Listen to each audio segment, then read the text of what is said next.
নমস্কার, ঘরে বাইরে অপর্ণায় তোমাদের সবাইকে স্বাগত জানাই।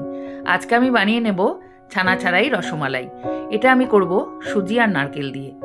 আমি যেভাবে এটা তৈরি করছি সেভাবে তোমরা একবার তৈরি করে খেয়ে দেখো।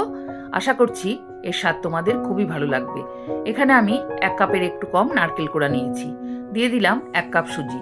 নারকেল কোড়ার থেকে সুজিটা অল্প একটু বেশি দিলাম। দিয়ে দিলাম 3 টেবিল চামচ চিনি। এখন এটা মিশিয়ে নিয়ে দিয়ে দেবো 1 কাপ জল।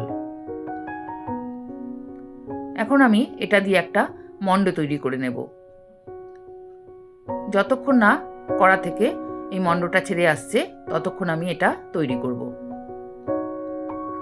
এটা তৈরি হয়ে গেছে, পুরো মণ্ডটাই ছেড়ে এসছে। এখন আমি ঠান্ডা করার জন্য প্লেটে নামিয়ে নিলাম। দিয়ে দিয়েছি এখানে 1/2 লিটার দুধ। দিয়ে দিলাম 4টে ছোট এলাচ, 2টো তেজপাতা। দিয়ে দেবো 2 টেবিল চামচ চিনি। মিষ্টিটা তোমরা যে যেরকম খাও সেই আন্দাজে দেবে। এখন এটা আমি ভালো করে জাল দিয়ে ঘন করে নেব। মণ্ডটা ঠান্ডা হয়ে গেছে। এখন এটা গোল গোল করে পাকিয়ে আমি রসগোল্লার মতন তৈরি করে নেব। ঠিক একইভাবে আমি সবগুলো তৈরি করব। এগুলো রেডি হয়ে গেছে। এদিকে দুধটাও ঘন হয়ে গেছে। এখন আমি এগুলো দুধের মধ্যে দিয়ে দিলাম। খানিকক্ষণ আমি ভালো করে ফুটিয়ে নেব যাতে এগুলো সেদ্ধ হয়ে যায়।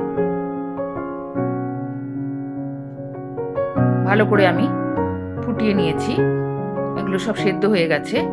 এখন আমি এর মধ্যে দিয়ে দেব 1 টেবিল চামচ ছোট এলাচগুলো।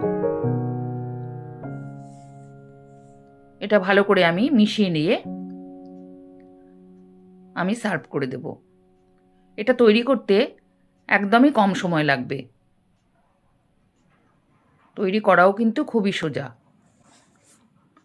এই রেসিপিটা তোমাদের যদি ভালো লেগে থাকে তাহলে অবশ্যই আমাকে একটা লাইক, শেয়ার করে কমেন্ট করে দিও। যে সমস্ত নতুন বন্ধুরা এখনও আমার চ্যানেলটাকে সাবস্ক্রাইব করনি তারা সাবস্ক্রাইব করে দিয়ে বেল আইকনটি প্রেস করে দেওয়ার অনুরোধ রইল, যাতে পরবর্তী নতুন নতুন রেসিপিগুলো সবার আগে তোমাদের কাছে চলে আসে।